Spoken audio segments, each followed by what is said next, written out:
32 लाख लोगों में से 17,000 लोगों में 14,000 लोगों में आने के लिए बहुत पापड़ बेलना पड़ता है। अब ये समझना होगा कि कोई बुक या टीचर से पढ़ के सिलेक्शन होता है या रुकता, तो सबका हो जाता है या सबका रुक जाता है। थंबनेल भी तो ऐसे ही होते हैं ना सर कि सिर्फ इतना कर लो काम हो जाएगा। हाँ। 6 घंटे का कोई वीडियो कि सिर्फ इतना कर लो, मैथ फिटनेस।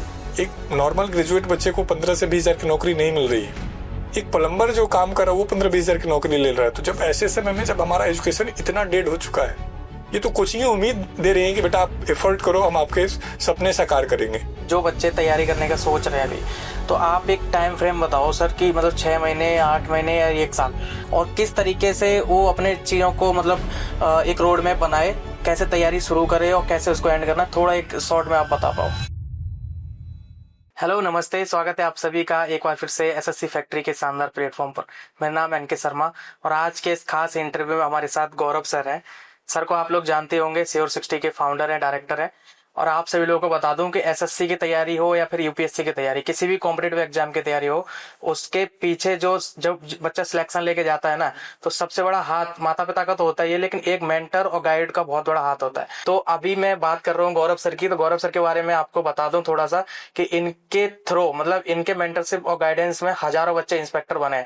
और ये अपने गुरुकुल को बोलते भी हैं इंस्पेक्टर फैक्ट्री, जैसे एसएससी फैक्ट्री है ना, क्योंकि वहां पे इंस्पेक्टर बनते हैं। आप 6 महीने और 10 महीने अगर दे देते हो गुरुकुल को या फिर सर के गाइडेंस में, तो 100% आपका कोई ना कोई एग्जाम जरूर निकलता है। और किस तरीके से आपकी जर्नी होनी चाहिए। एक तो होता है बहुत घिस घिस के आप तैयारी कर रहे हो, 2-3 साल में सिलेक्शन लिया, लेकिन ये क्या होता है कि एक फ्रेश माइंड से आप 8 घंटे पढ़ भी पा रहे हो और आप मतलब डिप्रेशन की ओर नहीं बढ़ रहे हो, डिमोटिवेट नहीं हो रहे हो, आप खुश भी हो और तैयारी भी हो रही है। एक बहुत बड़ा ये मोमेंट होता है, क्योंकि एस्पिरेंट 8 घंटे पढ़ तो लेता है, लेकिन उसकी जो जर्नी होती है ना, बहुत डिप्रेसिव होती है। मैं तो देख ही रहा हूँ लगातार बच्चों को, मुखर्जी हो गया, मैं इंदौर भी जाता हूँ, पटना जाता हूँ, किस तरीके से उनकी जर्नी गुजरी, पता ही नहीं कि क्या होगा क्या नहीं होगा। तो इन सारी बातों पे आज हम डिस्कस करेंगे। और सर का एक्सपीरियंस आपको बता ही दिया, सालों सालों का एक्सपीरियंस है, कैसे बच्चों को टैकल करते हैं, क्या क्या बच्चों को प्रॉब्लम आती है, कैसे उनसे आपको जूझना है और कैसे आगे निकल के आपका सिलेक्शन लेना है, इस पे हम चर्चा करेंगे। सर, सबसे पहले तो आपका बहुत बहुत स्वागत है एसएससी फैक्ट्री पर, और बहुत बहुत धन्यवाद कि आप हमें अपना कीमती समय दे रहे हो। आप इतनी बिजी शेड्यूल से आपने अपना समय निकाला बच्चों के साथ बात करने के लिए। ये मेरा ही प्रस्ताव था कि सर अगर आएंगे और वो अगर बात करेंगे तो एक मतलब रियल बात निकल के आ पाई, क्योंकि हजारों बच्चों के बीच में लगातार रहते हैं। ऐसा नहीं कि 1 घंटे क्लास में आए पढ़ा के चले गए, ये हजारों बच्चों के बीच में लगातार मौजूद है। तो एक एक छोटी छोटी बात इनको पता है कि एस्पिरेंट किस चीज से जूझ रहा है। तो सर, सबसे पहले तो ये बताओ कि एसएससी, सीजीएल हो गया, फिर कोई भी कॉम्पिटिटिव एग्जाम की तैयारी करने वाला बच्चा है, वो शुरुआत में जब आता है एकदम फ्रेश, एकदम कच्चा, बिल्कुल टूट के आया, तो क्या आप उसमें ऑब्जर्व करते हो कि क्या क्या चीजें मतलब उसके अंदर जो होती हैं, जो आप बाद में उसको तराशते हो, धीरे धीरे उनको हटाते हो? शुरुआती कुछ ऐसे 4-5 पॉइंटर सब बता पाओ। जब बच्चे घर से पहली बार निकल रहे हैं तो उनके अंदर जोश बहुत है। हाँ। और उस जोश में यदि डायरेक्शन सही मिल जाता है तो उनकी लड़ाई थोड़ी सी आसान हो जाती है। अब डायरेक्शन सही मिलने का मतलब क्या है, कौन सी बुक फॉलो करनी है, किस तरीके की क्लासेस करनी है, क्लासेस के बाद कैसे रिवीजन करना है, रिवीजन में डाउट आ रहा है तो उसको कैसे टैकल करना है, प्रैक्टिस का संख्या कितना होना चाहिए, रिलैक्स कैसे रहना है। तो इन सारी चीज़ों को लेकर के हम लोग काम कर रहे हैं, जिसमें डेली उनकी फिजिकल एक्टिविटी से लेकर के जिम, एक्सरसाइज, योगा, गाइडेंस, ये सारा का सारा रहता है। तो यदि कोई बच्चा नया तैयारी कर रहा है या शुरू कर रहा है तो उसको जो सबसे ज़्यादा फोकस करना चाहिए, सोर्स लिमिटेड रखना चाहिए। जो मैंने देखे कि सोर्स बढ़ा देते हैं, नंबर ऑफ बुक्स बढ़ा दे रहे हैं। अचानक किसी टॉपर ने बताया ये बुक पढ़ी तो वो ले ले रहे हैं, किसी टॉपर ने बोला कि इस टीचर से पढ़ा तो ये ले ले रहे हैं। अब ये समझना होगा कि कोई बुक या टीचर से पढ़ के सिलेक्शन होता है या रुकता, तो सबका हो जाता है या सबका रुक जाता। कितनी बार आपने उस बुक को पढ़ा, टीचर से पढ़ने के बाद आपने प्रैक्टिस कितने किए, डाउट कितने लिए, टेस्ट कितने लगाए, ये एक प्रायोरिटी होती है। तो कई बच्चों का जिनके अंदर बहुत टैलेंट है, जो कम समय में कर सकते थे, लेकिन सही समय पे सही निर्णय नहीं लेने की वजह से कई बार ये लड़ाई 2 साल, 3 साल, 4 साल कन्वर्ट हो जाती है। तो हमारा पूरा एम्फेसाइज शुरू के दिनों में 6 महीने, 7 महीने जो आप रखते हैं कि टीचर्स नहीं बदलने हैं, बुक्स नहीं बदलने हैं। कुछ बच्चे मानते हैं, कुछ नहीं मानते हैं। ओके सर, मैं अगर सर आपके बारे में जानना चाहूँ, मतलब ये इनिशिएटिव कैसे आपके दिमाग में आया? क्योंकि आपको ऑनलाइन टीचर के साथ बहुत देखा गया है, बहुत बड़े बड़े दिग्गज टीचर के साथ आपको देखा, राकेश यादव सर के साथ आपको देखा है, नीतू सिंह मैम है, उनके साथ देखा, पुराने पिक्चर भी कुछ हमने इंटरनेट पर देखे हैं। बहुत पहले से आप, चाहे प्रोटेस्ट की बात करें जो पहले हो रहे थे, उनमें भी आपके पिक्चर मैंने देखे हैं। तो आप बहुत पहले से इंडस्ट्री से जुड़े हो, लेकिन ये लोगों का जो तरीका है वो अलग है। वो ऑनलाइन तरीके से पढ़ा रहे हैं, कोचिंग दे रहे हैं बच्चों को, लेकिन आपका डिफरेंट तरीका। आप अपने पास बुलाते हो, उसको रहने खाने की सारी व्यवस्था करते हो, सारी। तो ये कॉन्सेप्ट कैसे आपके दिमाग में आया? आप भी इस तरीके को अपना सकते थे जो ये लोग सब कर रहे हैं। मैं 2005 में दिल्ली आया एज स्टूडेंट, और मैं बिलो एवरेज परिवार से था और बड़ी इच्छा थी कि हम आईएएस करके जाएं। घर वालों ने बहुत संघर्ष से पैसे दिए, लेकिन वो सपना पूरा नहीं हो पाया। तो फिर 2009 से हमने पढ़ाना शुरू कर दिया। पढ़ाते पढ़ाते कई बार ये महसूस होता था किसी बच्चे को देख करके कि यार जैसे हम गलती कर किए वो ये भी कर रहा है। 5,000 का बैच है, 3,000 का बैच है, 200 500 बैच है, 2 4 5 10 सिलेक्ट हो रहे हैं। तो अंदर से फील होता था कि ये जो हम पढ़ा रहे हैं, यदि नहीं पढ़ाते तब भी ये पास हो जाते, तो क्या हम वास्तव में पढ़ा ही रहे हैं या फिर वही कर रहे हैं जो हमारे टीचरों ने या जो हमारे साथ हुआ। तो ऐसा फील होना शुरू हुआ कब, 2015-16 के आसपास। तब तक मैंने अपना घर बना लिया था, अपने आप को फाइनेंशियली स्टेबल कर दिया था, लेकिन वो एक भूख सी रह गई, कशिश सी रह गई कि यार मैं ठीक नहीं कर रहा हूँ। फिर इसी बीच में कुछ घटनाएं घटित हुई। किसी लड़की का मैसेज आया, किसी लड़के का मैसेज आया कि हम फेल हो गए, सुसाइड कर लेंगे, हम वापस जा रहे हैं, आज मज़ा नहीं आ रहा है। तो धीरे धीरे वो भूख और बढ़ती चली गई कि नहीं, कुछ सीरियस करना है।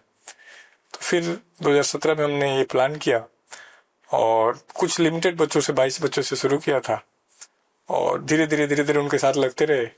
और जब आप बच्चों के साथ रहते हो और उनके साथ काम करते हो तो आपके सोचने का या धीरे धीरे आप उसी तरीके की बिहेव करने लगते हैं। जो मैंने देखा है, जो ऑनलाइन टीचर्स हैं वो भी बहुत मेहनत कर रहे हैं, बहुत अच्छा कार्य कर रहे हैं, लेकिन जो गैप है वो मिस हो गया।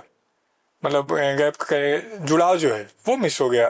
टीचर भी स्टूडेंट का जो रिलेशन था, मैं लकी हूँ कि मेरे पास वो जुड़ाव है बच्चों के साथ।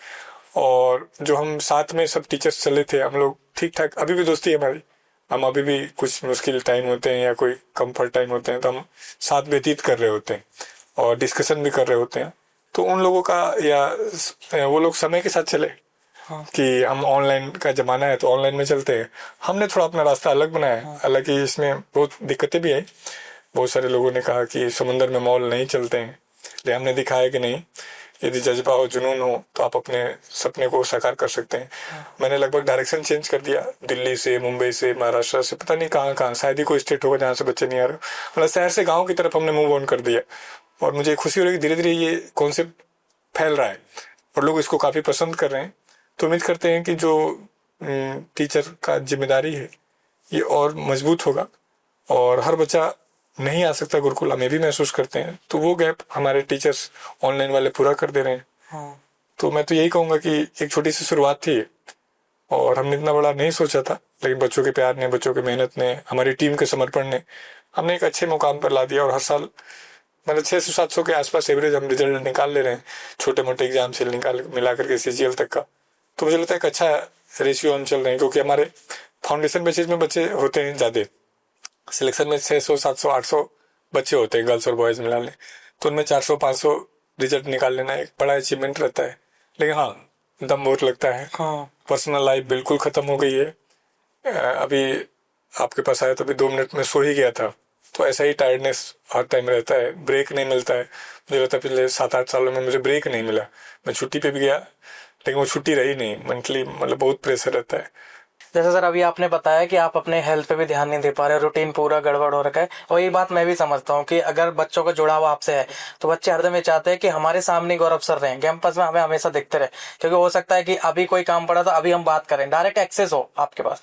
तो आप कैसे मैनेज कर रहे हो? आपका अगर रूटीन की बात करें तो आप सुबह गुरुकुल पहुंचते हो, गुरुकुल में ही रहते हो, कैसे पूरा मैनेज कैसे करते हो? और जनरली क्या आपको, जैसे मैं क्वेरीज की बात करूँ, बच्चों को क्या प्रॉब्लम सुनने को मिलता है आपको सुबह से शाम तक? मैं गुरुकुल में रहता हूँ, मुरथल वाले कैंपस में रहता हूँ, और सोने जगने का कुछ फिक्स नहीं हो पाता है। कभी रात को 2-2:30-3 बजे तक तो एवरेज होता है, कभी कभी 5 बजे तक भी हो जाता है, कई बार सुबह से भी लगना पड़ता है। तो रहता तो बच्चों के साथ ही हूँ। चैलेंजेस कई तरीके के हैं। कई बच्चे मासूम से आते हैं तो उनको किसी बच्चे ने कुछ बोल दिया तो वो भी बुरा मान जाते हैं, किसी स्टाफ ने कुछ बोल दिया वो भी बुरा मान जाते हैं, किसी का एकेडमिक में नंबर कम आ गया तो वो डिप्रेशन में, फ्रस्ट्रेशन में चला जाता है, किसी का एग्जाम अच्छा नहीं हुआ तो वो परेशान हो जाता है। मतलब ऐसे ऐसे प्रॉब्लम जो हम मतलब उम्मीद नहीं करते कि ये भी प्रॉब्लम हो सकती है कि सर मेरे दोस्त ने मुझे बोल दिया कि मेरे से तो नहीं होगा। तो मैं सर बहुत ही लो महसूस कर रहा हूँ, 10 दिन से मैं सर डिप्रेशन में हूँ। मैं बोल रहा हूँ कि तुम टॉप कर जाओगे तो हाई मोटिवेशन है, मतलब मैं मजाक में तो नहीं, लेकिन फिर भी सर मैं बहुत लो हूँ। तो फिर ऐसे ऐसे कई अनएक्सपेक्टेड चीज़ें जो हम आप जनरली एज्यूम नहीं करेंगे। अचानक आपको पता चलेगा अच्छा ऐसी प्रॉब्लम हो सकती है, तो बहुत सारे प्रॉब्लम रहती हैं। हाँ, उनकी उम्मीदें पूरा कर पाते हैं तो ये एक सेटिस्फेक्शन सा रहता है। कई बार तो मैं छिप के भी रहता हूँ कि बच्चा, मान लीजिए रात को मैं 2 बजे सोचा कि थोड़ा टहल लेता हूँ ग्राउंड में, तो कोई ना कोई मिल जाएगा, सर एक बात पूछो, मैम पूछो, सर पढ़ रहा हूँ, नंबर नहीं बढ़ रहा है, मैं चलो ऐसे करेंगे बढ़ जाएगा। फिर थोड़ी देर बाद कोई और मिलेगा, सर नींद नहीं आ रही है, मैं क्या करूँ। मतलब तो कई बार थोड़ा सा फेडअप भी होते हैं, लेकिन फिर समझ में आता है कि नहीं, गुरुकुल रहने का पर्पज भी यही है कि जब उनको जरूरत हो तो हम उनको अवेलेबल हो पाए। और हमने एक बहुत अच्छी परंपरा बनाई हुई है, हमारे जो सिलेक्टेड बच्चे हैं, किसी बच्चे को कोई दिक्कत हो जाए हम उस ग्रुप में डालते हैं, हमारे बच्चे बढ़ चढ़ के हिस्सा लेते हैं। किसी की कहीं पोस्टिंग है, कहीं एलोकेशन है, कोई टीवी हो, कोई दिक्कत हो, तो हमने एक मजबूत टीम बना ली। अच्छा सर, इसमें ना एक हार्ड ट्रुथ की बात करूं, मैं अभी 2-4 साल से ऐसा ऑब्जर्व कर रहा हूं। मैंने यूपीएससी में बहुत देखा है। मतलब बच्चा एक बहुत ही बेसिक बैकग्राउंड से उठ के आता है, क्योंकि अब इंटरनेट पे इतना फ्लैट चीजें हो गई हैं। आईएएस आईपीएस की एंट्री हो रही है, अब तो एक्साइज इंस्पेक्टर की एंट्री हो रही है वर्दी में, तो एक गाना लगा दिया उसे मोटिवेशन, बहुत मोटिवेशन आता है बच्चों की, अब तो मुझे यही करना है। जबकि उसका बैकग्राउंड बहुत बेसिक है। मतलब अगर अपने पास आया तो हमने उससे बात करी तो हमें लग रहा है कि नहीं, इसका सिलेक्शन तो नहीं हो सकता, इस कॉम्पिटिशन में तो नहीं हो सकता, क्योंकि उसको बेसिक चीजें ही नहीं अभी पता। जैसे कि मैं एक एग्जांपल बताऊं, मैं मुखईनगर में था, तो एक बच्चे ने आके बोला, मतलब बहुत नामी गिरामी शिक्षक है यूपीएससी के, तो उनके बारे में बोला कि मैंने इस कोचिंग में इसलिए एडमिशन लिया है कि सर यूपीएससी के इंटरव्यू लेते हैं। मैंने कहा वो इंटरव्यू तो मॉक इंटरव्यू होते हैं, यूट्यूब पे देखते हो। बोला मॉक इंटरव्यू क्या होता है? तो उसको ये लगता है कि यूट्यूब पे जो इंटरव्यू जो चलते हैं यूपीएससी के, वो रियल इंटरव्यू होते हैं। तो अब इतना बेसिक उसका नॉलेज नहीं है, और उसने 2.5 लाख रुपए दे भी दिया आके कोचिंग में। तो इसमें मैं एक चीज मानता हूँ कि शिक्षक की, जैसे आप तो बच्चों को ऑब्जर्व कर रहे हो, डेली साथ ही रह रहे हो, तो एक शिक्षक की एक जिम्मेदारी ये भी बनती है कि उसकी काउंसलिंग करे। मतलब अगर इतना बेसिक बच्चा है तो उसको 2.5 लाख रुपए नहीं लेने चाहिए उनका। उसको बोलना चाहिए कि तुम 6 महीने या तो ये चीज करके दिखाओ मुझे, या फिर ऐसा कुछ चीजें करो तो हम तुम्हारा एडमिशन लेंगे। क्योंकि हमें साफ साफ दिख रहा है इसका सिलेक्शन नहीं होना, जब इतना ही बेसिक है। तो ऐसा कुछ आपका कुछ ऐसा फॉर्मूला है, कोई बच्चे आते होंगे, आपको कभी ना कभी लगता ही होगा कि नहीं यार, मतलब इसको अगर 3 साल भी दे दे तब भी नहीं होगा, सिर्फ वही है ना कि जो उसमें और उसमें आ गया। ऐसा कुछ आप भी देखते हो, या फिर आपने कभी ऐसे बच्चों को लौटा है कि या तो तू ये करके आ, फिर इतना चीज पहले करके दिखा, टेस्ट लेंगे तब तुझे एडमिशन देंगे, ऐसा कुछ? अब ये 2 बातें हैं। एक, जब हम किसी बच्चे को ये कहते हैं कि तुम्हारी योग्यता नहीं है, तो ये थोड़ा सा टफ टास्क है, तो ऐसा तो नहीं कह सकते। लेकिन हाँ, गुरुकुल ने दूसरा तरीका अपनाया कि हम 6 मंथ या 1 ईयर फीस लेते ही नहीं, हम एक मंथली फीस लेते हैं, और लगभग बच्चा जो कैपेबल होता है वही कंटिन्यू कर पाता है हमारे पास। हम सच बताएं तो जो बच्चे आते हैं, तो साल भर में हमारे पास 20 से 30% बच्चे टिकते हैं, लेकिन वो टिकने वाले बच्चे क्रीम होते हैं। एक केस स्टडी था हमारे पास जहाँ बच्चे ने गाय बेच करके आके एडमिशन लिया था। और लगभग 7-8 दिन बाद क्लास में किसी बात के कन्वर्सेशन में, तो मैंने उसको स्पेशली कहा, बेटा तुमको नहीं आना चाहिए था, उसका भी लेवल बहुत अच्छा नहीं था। और मुझे याद है कि वो लगभग पहले मंथ ही निकल गया। तो अब हर किसी को अधिकार है आगे बढ़ने का, प्रयास करने का, तो ये किसी को कहना कि नहीं कर सकते ये उचित नहीं है। लेकिन हाँ, इसमें बच्चे को मेंटोर, गार्जियन, टीचर्स, सीनियर्स का खुद से मतलब एक्टिवली पार्टिसिपेट करना होगा। हम गुरुकुल इस चीज पे काम करता है। हर मेंटोर बच्चे के लिए अपॉइंट किया गया, मतलब हर बच्चे के लिए एक मेंटोर अपॉइंट किया गया। वो उसकी योग्यता के अनुसार उसको गाइड करता है कि बेटा आप ये एग्जाम टारगेट कर लो, आप ये एग्जाम टारगेट कर लो। हमारे पास हम जीडी के लिए भी बच्चे को मोटिवेट करते हैं, और कुछ बच्चे ऐसे, जैसे एक केस स्टडी बता रहा हूँ, 2 बच्चे आते हैं, दोनों का सीपीओ एसआई में सिलेक्शन होता है। एक को मैं कहता हूँ तुमको ज्वाइन नहीं करना है, और एक को कहता हूँ बिल्कुल ज्वाइन करना है। दूसरा थोड़ी देर बाद आता है कि जी उसको कहे ज्वाइन करना है, मुझे कहे ज्वाइन करना है, उसको कहे नहीं ज्वाइन करना है। मैं बेटा देख, तेरा लेवल और उसके लेवल में अंतर है। तो मैं तब कह पाया जब उसने उस लेवल को प्राप्त कर लिया। उससे पहले मैं उस बच्चे से कांस्टेबल का ही फॉर्म भरवाता हूँ, सीजीएल का ही फॉर्म भरवाता हूँ, और कुछ बच्चे होते हैं जिनको मैं कहता हूँ नहीं तुमको नहीं भरना है। तो टीचर की जो भूमिका है, बच्चे की योग्यता को पहचान पाना, उसको सही निखारना और सही तरीके से गाइड करना, वो जरूरी है। हाँ, उसको सच्चाई से रूबरू भी कराना है। जैसे कल किसी बैच में बोला कि जी मैं इंग्लिश नहीं करूंगा। मैं बोला क्यों नहीं करोगे? बोला जी मुझे आती ही नहीं है। तो मैंने क्लास में तो कहा कि नहीं तुमको ट्राई करना चाहिए। फिर मैंने क्लास के बाद उसको बुलाया कि आओ बात करेंगे। तो मैंने देखा कि पिछले 3 साल से इंग्लिश के लिए ट्राई करा। फिर मैंने कहा देखो अब इंग्लिश आज के बाद काटा मारते हैं, और जो भी आपका दिल्ली पुलिस कांस्टेबल है उस पर टारगेट कर लो। कहा जी यही करना ही है मुझे। तो वहां पर टीचर इजिली अवेलेबल है, एक्सेसिबल है, तब तो हो सकता है। लेकिन यदि ये कोई टीचर जो कहेगा कि नहीं एडमिशन ना लो या ऐसा, तो कई केस स्टडी जहाँ बच्चों ने बुरा माना कि सर को ये बात नहीं कहना चाहिए था कि मेरे से नहीं हो। जब हम सिलेक्शन बैच चलाते थे तो हम टेस्ट लेते थे और हम टेस्ट से उससे कम नंबर पे एडमिशन नहीं देते थे। तो मुझे याद है कई बच्चों ने पर्सनल हमारे सोशल मीडिया पे मैसेज किया कि ये लोग तो अच्छे बच्चों को ही सिलेक्शन कराना चाहते, कमजोर बच्चों को नहीं कराना चाहते हैं, मेरे नंबर कम आ रहे हैं तो क्या मुझे मौका नहीं मिलना चाहिए। तो ऐसे भी कई सारी चीजें हैं। तो ये आइडेंटिफाई करना या किसी पे टैग लगाना कि तुमको नहीं करना चाहिए, ऐसा नहीं है। हाँ, सच्चाई को भी जानना है और उसके हिसाब से एफर्ट भी करना है, क्योंकि हर माँ बाप उम्मीद करके रख बैठा हुआ है कि आगे बढ़ेगा। इसमें एक पॉइंट और ऐड कर देता हूँ, एजुकेशन सिस्टम ही सच्चाई में अपना काम नहीं कर रहा है। एक नॉर्मल ग्रेजुएट बच्चे को 15 से 20 हजार की नौकरी नहीं मिल रही है, एक प्लम्बर जो काम कर रहा है वो 15-20 हजार की नौकरी ले रहा है। तो जब ऐसे समय में जब हमारा एजुकेशन इतना डेड हो चुका है, ये तो कोचिंगें उम्मीद दे रही हैं कि बेटा आप एफर्ट करो, हम आपके सपने साकार करेंगे। सोच के देखिए, जो काम पिछले 15-17 साल में एजुकेशन सिस्टम नहीं कर पाया, कोचिंगें वो उम्मीद दे रही है 2 साल 3 साल में हम कर देंगे और करवा भी रही है। तो मतलब कोचिंग को एक नेगेटिव सेंस से देखते हैं, लेकिन सच्चाई यही है कि जो जिम्मेदारी सरकार को उठानी थी, जो एजुकेशन सिस्टम को उठानी थी, वो लगभग कोचिंगों ने कर लिया। हमारे पास तो पब्लिक स्कूल से पढ़ के आ रहे हैं, बड़े बड़े कॉलेज से पढ़ के आ रहे हैं, बेसिक चीज भी नहीं है। तो वैसी स्थिति में मुझे कई बार लगता है कि जो दौड़ लड़ाई लड़ रहे थे बच्चे 12 साल 15 साल ग्रेजुएशन तक का, पीजी तक का, वो टाइम कौन वापस करेगा उन बच्चों को? मतलब किस तरीके से वो एजुकेशन सिस्टम हो रहा, तो उस पर बल्कि ज्यादा डिस्कशन होना चाहिए। ओके सर, जैसे आपने अभी एजुकेशन सिस्टम की बात करी और ये मैं पर्सनली भी बहुत सोचता हूँ कि इस पे सुधार होना चाहिए, ठीक है। लेकिन जब हम इस पे बात करते हैं, जैसे अभी प्रोटेस्ट की बात करें, प्रोटेस्ट हमने किया, तो उल्टा सरकार और आयोग हमारे ऊपर ही आरोप लगाती है कि ये तो कोचिंग माफिया है, ये पैसा, ये धंधा बना रखा है, ये धंधे के लिए कर रहे हैं, पैसों के लिए, मतलब इनके बिजनेस है, इसके लिए कर रहे हैं। इस चीज पे आप क्या कहोगे? नहीं, देखिए इसमें 4 लोग हैं। एक तो है एजुकेशन सिस्टम, दूसरा है यूथ जिसके लिए, या जो पब्लिक है, बच्चा जो है उसके लिए, तीसरा है एंटरप्रेन्योर जो लोगों को हायर कर रहा है, और चौथा है गवर्नमेंट। दिक्कत क्या है, चारों लोग एक दूसरे पे ब्लेम गेम खेल रहे हैं। यूथ क्या कह रहा है कि मुझे कॉलेज में ठीक से पढ़ाया नहीं गया, इसलिए मैं नहीं अच्छा स्किल सीख पाया। जो कंपनियां हैं जिनको हायर करना है, वो कहते हैं कि जब हम इनको इंटरव्यू के लिए बैठ रहे हैं तो हम फ्रस्ट्रेट हो जा रहे हैं, हम समझ ही नहीं पा रहे हैं क्या स्किल लेकर के आ रहे हैं। कॉलेज का हमने डिग्री दे दिया, यदि आपको बेहतर है आप जाइए उसके हिसाब से कीजिए। अब प्रॉब्लम क्या है कि यदि मैं 15 साल पढ़ के निकला और मार्केट में, या मैंने बीटेक कर लिया मान लेते हैं, 48 एग्जाम दिया बैक वैक लगा के, 55-50 एग्जाम, और बाहर निकला तो 50 हजार की सैलरी भी नहीं है, तो जब तक ये चारों लोग मिलेंगे नहीं तब तक ये प्रॉब्लम खत्म होगी नहीं है।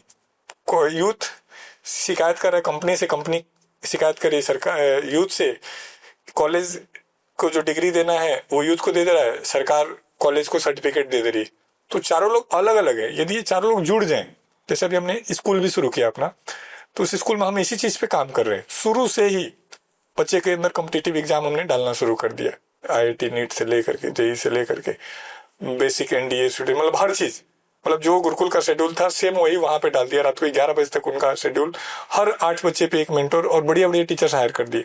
अब मैं अभी तो नहीं, लेकिन मुझे ये यकीन है कि अगले 4 साल 5 साल बाद वो बच्चे बाहर निकल रहे होंगे तो बहुत बेहतर करके आ रहे होंगे।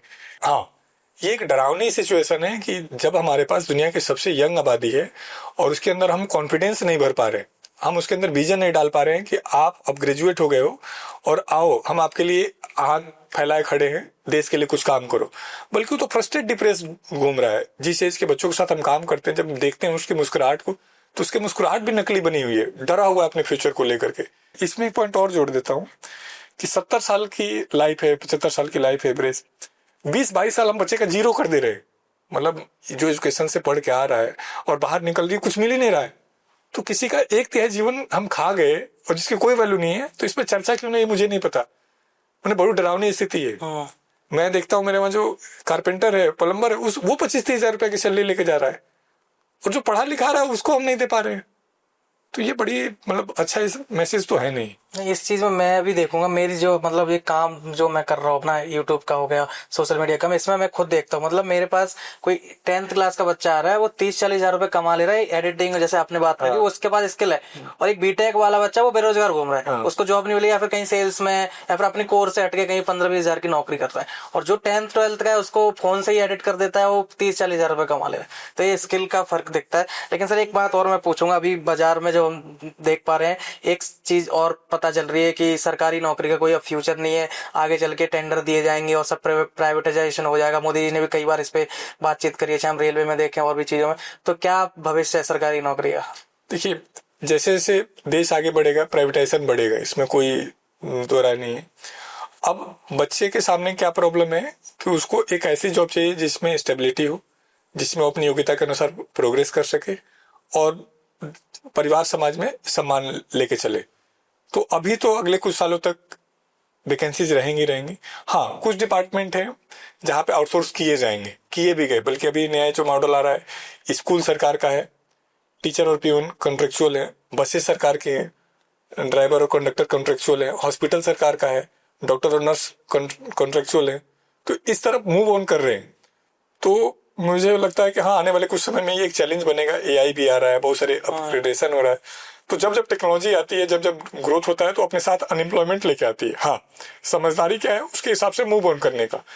पहले पीसीओ था, मोबाइल है, तो क्या सारे पीसीओ वाले बेरोजगार हो गए? नहीं, उनमें से कुछ ने मोबाइल रिपेयरिंग सीख लिया, कुछ ने मोबाइल एसेसरीज चीजें बेचनी शुरू की। तो उसके हिसाब से यदि अपग्रेड नहीं होते तो पीछे रह जाएंगे।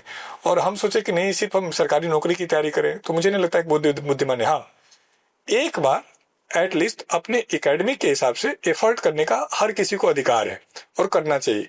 लेकिन कितना टाइम, 2 साल 3 साल, वो आप अपने परिवार के हिसाब से देखना चाहिए। अब इसमें पॉइंट और भी है, जब बच्चा 15 साल 17 साल डिग्री ले रहा है, 10th कर रहा है, 12th कर रहा है, तब फ्रस्ट्रेट नहीं हो रहा, और डिग्री के बाद अचानक 2-3 साल उसको तैयारी करनी पड़ी तो फ्रस्ट्रेट हो जा रहा है। तो ये माइंडसेट भी बच्चे के अंदर डालना होगा कि यदि मेरा 15 साल अच्छे पढ़ाई, अच्छा बैकग्राउंड नहीं मिला है, तो दूसरे भाई को 2 साल लगा है तो मुझे 3 साल लग जाएगा, दूसरे भाई को 3 साल लगा तो मुझे 4 साल लग जाएगा।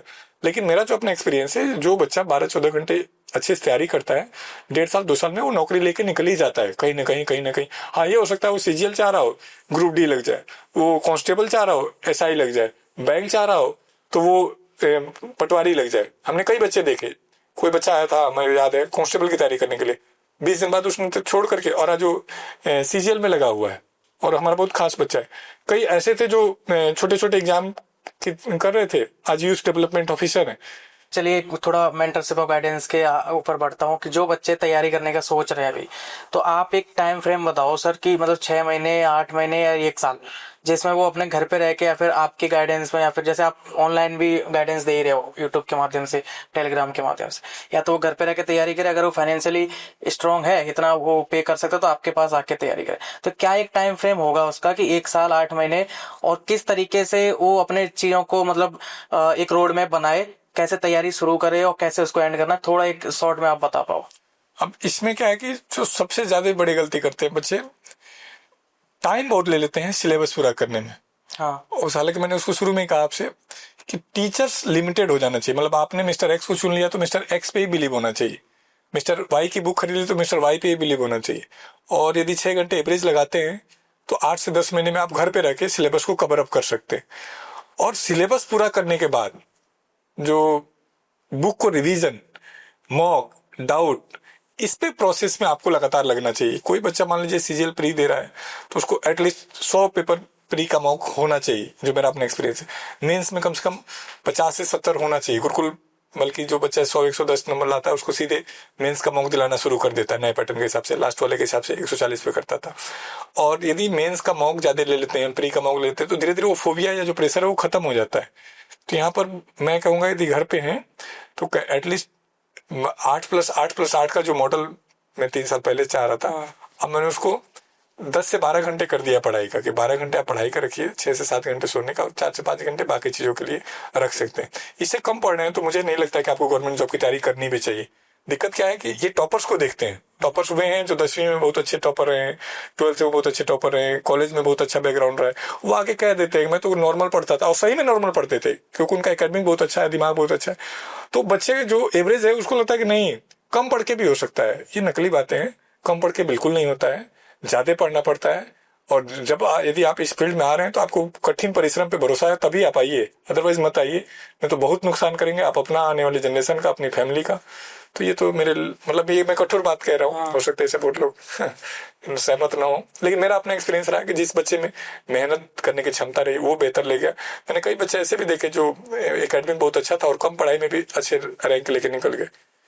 तो आप सर कह रहे हैं कि अगर एसएससी सीजीएल जैसा एग्जाम क्रैक करना है तो प्रतिदिन आपको 10 से 12 घंटे पढ़ना पड़ेगा लगातार, लगातार। साल भर, 1.5 साल, तब जाके, मतलब इसको मजाक ना समझे। हाँ 32 लाख लोगों में से 17,000 लोगों में 14,000 लोगों में आने के लिए बहुत पापड़ बेलना पड़ता है। उसमें से कुछ बच्चे जो लास्ट ईयर सेलेक्ट हुए वो भी आपको कंपटीशन नहीं है, कुछ बच्चे जो लास्ट ईयर मेंस देके बैठे हैं। तो ऐसे में आप सोचे कि नहीं मैं तो बहुत कैजुअल अप्रोच करके और मिस्टर एक्स का मैराथन वीडियो देख करके और ये करके वो कर लूंगा, तो ये सब नकली बातें। हम टीचर्स ने, जो ऑनलाइन वालों ने कंपटीशन को और बढ़ा दिया, और कई बार ना समझ या कम समझ की वजह से बच्चे नहीं समझ पा रहे हैं और उनकी जवानी ही लगभग खा जा रहे हैं। थंबनेल भी तो ऐसे ही होते हैं ना सर कि सिर्फ इतना कर लो काम हो जाएगा। हाँ। 6 घंटे का कोई वीडियो कि सिर्फ इतना कर लो मैथ फिटनेस, इंग्लिश का 5 घंटे का इतना कर लो, इंग्लिश खत्म। सर जैसे आपने बोला 10 से 12 घंटे पढ़ाई करनी है, गुरुकुल में तो आप उसको फॉलो करवा ले रहे हो, चाहे वो रोए या गाए, आपको 10-12 घंटे पढ़ना है, पूरा रूटीन फॉलो करना है। लेकिन घर में ना बच्चे ये सब 10-12 घंटे एक कंसिस्टेंटली नहीं पढ़ पाता। देखिए अब उम्र भी वही होती है जिसमें बहुत सारी चीजें हावी होती हैं आपके ऊपर, डिस्ट्रैक्शन दुनिया भर का, जैसे आप सोशल मीडिया हो गया, फ्रेंडशिप, दोस्ती यारी, बाहर आप जा रहे हो चीजें, और माहौल ऐसा दिख रहा है अभी सोशल मीडिया पे, तो दुनियादारी में फंस जाता है बच्चा। तो अगर वो चीज मतलब छोड़ के सिर्फ 10 से 12 घंटे पढ़े, उसके अलावा क्या ऐसी चीज उसको करनी चाहिए कि वो खुश रहे, एटलीस्ट मतलब अच्छे से नींद ले पाए, उसका दिमाग भी ठीक रहे, मतलब इन चीजों में ना फंसे। तो क्या आपके ऐसे 1-2-3 एक्टिविटीज हैं जिनको करके वो खुश रह सकता है? यदि खेल नहीं रहे, फिजिकल एक्टिविटी नहीं कर रहे हैं, हाँ। लेकिन मानिए 99% आप और असफलता के नजदीक पहुंच रहे, क्योंकि इतना ज्यादा प्रेशर है। तो खेलना मेरा मानना है सबसे कंपलसरी होना चाहिए, और खेलने में वीडियो गेम नहीं, मोबाइल गेम नहीं, फिजिकल एक्टिविटी। हमने गुरुकुल में इस चीज को बहुत स्ट्रिक्टनेस से किया है, कई बार बच्चे नहीं मानते तो मैं अपनी तरफ से जबरदस्ती उनको भेज रहा होता हूँ। दूसरा, दोस्तों का एक ग्रुप होना चाहिए जो आप लाइब्रेरी से प्राप्त कर सकते हैं, जो वैसे ही पॉजिटिव एटीट्यूड वाले। मैं लास्ट संडे मुजफ्फरनगर था, तो जिस गांव में हम गए थे वहां हम ट्रैक्टर से जा रहे थे क्योंकि पानी भरा हुआ था, तो कुछ बच्चे मिल गए। तो हमने पूछा कि कहाँ से आ रहे हो, तो कहा जी हम लाइब्रेरी से आ रहे हैं। इतने बारिश में? कहा जी हाँ हम डेली जाते हैं। तो मुझे अच्छा लगा कि ये जो गांव-गांव तक लाइब्रेरियां पहुंच गई, ये जो उनका कॉम्पिटिटिव इन्वायरमेंट जनरेट हो रहा है, तो वो उनको कर सकते हैं। तीसरा, जो सबसे ज्यादा जो बच्चा मिस कर दे रहा है, रिवीजन की वैल्यू को नहीं समझ रहा है। मतलब आप मत पढ़े वो चलेगा, लेकिन रिवीजन कंपलसरी रखें। यदि रिवीजन नहीं कर रहे हैं तो कुछ वैसा ही खाना बना के ले जाकर डस्टबिन में डाल देना। तो मुझे लग रहा है ये बच्चे इस गेम को नहीं समझ पाते हैं, वहां भी एक बहुत बड़ा चैलेंज बना हुआ है। चौथा, जो बच्चों को सबसे ज्यादा जिस पर फोकस करना चाहिए, मॉक। यदि आप सिलेबस कर चुके हैं तो एटलीस्ट एक मॉक डेली देना चाहिए। उससे क्या होता है, पूरा सिलेबस रिवाइज होता है। अदरवाइज मान लीजिए आप अलजेब्रा पढ़े, ट्रिगो भूल गए, ट्रिगो पढ़े तो ज्योमेट्री भूल गए, ज्योमेट्री पढ़े मेंसुरेशन भूल गए, same math, same history, same सब सब्जेक्ट में। टेस्ट क्या है, सब कुछ रिवाइज रिकॉल करता रहता है। तो ये 3-4 चीजें यदि बच्चा ईमानदारी से कर रहा है तो मुझे नहीं लगता कि उसको दिक्कत होनी, लेकिन शर्त ये है कि लगातार होना चाहिए। हाँ, एक 5वां पॉइंट जो बहुत जरूरी है, वीक में एक दिन ब्रेक जरूर होना चाहिए। हाँ। ये बच्चे कई बार नासमझी करते हैं, ये लगातार पढ़ना चाहते हैं और उस चक्कर में वो कुछ दिन बाद थक जाते हैं। 2-4 दिन पढ़े, फिर टायर्ड हो गए, फिर नहीं पढ़े। तो मेरा मानना है एक ब्रेक वीक में होना चाहिए, वो संडे होना चाहिए या कोई भी जो भी, लेकिन उस दिन नहीं ही बुक पढ़ना है। उस दिन अपने पसंद का हर वो काम करना है जिससे उनको खुशी मिलती है। मूवी देख सकते हैं, घूमने जा सकते हैं, दोस्तों से बात कर सकते हैं, तब जाके चीजें आसान होंगी। मतलब आप सोचे कि नहीं मैं तो लगातार पढ़ लूंगा, लगातार बेहतर कर लूंगा, तो वो नहीं होगा। और मैं कई बच्चों से जूम मीटिंग भी करता रहता हूँ। आप में से कोई बच्चा यदि जुड़ना चाहेगा तो फ्री ऑफ कॉस्ट हम यूट्यूब पे दिखाते रहते हैं, तो वहां पे भी आप अपनी प्रॉब्लम को हमसे शेयर कर सकते हैं। 1-to-1 में जब भी मौका मिलता है तो गाइड करता हूँ, कोई कॉस्ट नहीं होता है, मुझे अच्छा लगता है। हालांकि टाइम कम मिलता है, वीक में 1-आध बार होता है, कभी कभी महीने में 1-आध बार होता है, लेकिन मैं कोशिश करता रहता हूँ कि इनकी प्रॉब्लम को लेता रहूँ। तो ये आपका एक अच्छा क्वेश्चन था जिससे हम इनको समझा पाए। चलिए सर, आपके साथ के मुझे लगता है कि एक मैराथन करनी पड़ेगी हमें गाइडेंस की 8-10 घंटे की। अभी एक समय सीमा के चलते हमें बात यहीं अपनी खत्म करनी है, और बहुत सारी जो क्वेश्चन थे बच्चों के हमने सर से डिस्कस कर ही लिए। बाकी किसी दिन अगर हम गुरुकुल जाते हैं तो एक प्रॉपर मैराथन ही लेके आएंगे जिसमें सारे डाउट आपके क्लियर हो पाए, 2-3 घंटे बैठ के आराम से हम डिस्कशन कर पाए सर से। और बाकी सर आपको एक बार फिर से बहुत बहुत धन्यवाद, आपने हमें अपना समय दिया।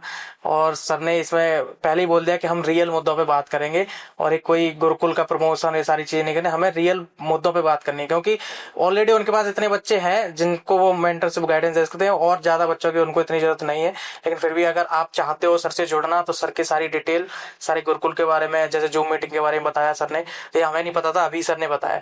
तो आप लिंक वगैरह जो भी होंगे, इनके नंबर्स वगैरह गुरुकुल के होंगे, टीम से आप डायरेक्ट बात कर सकते हो, जाके एक बार गुरुकुल विजिट करें, सब कुछ हम डिस्क्रिप्शन में डाल देंगे। चलिए यहाँ तक वीडियो देखने thank you so much, bye bye and take care.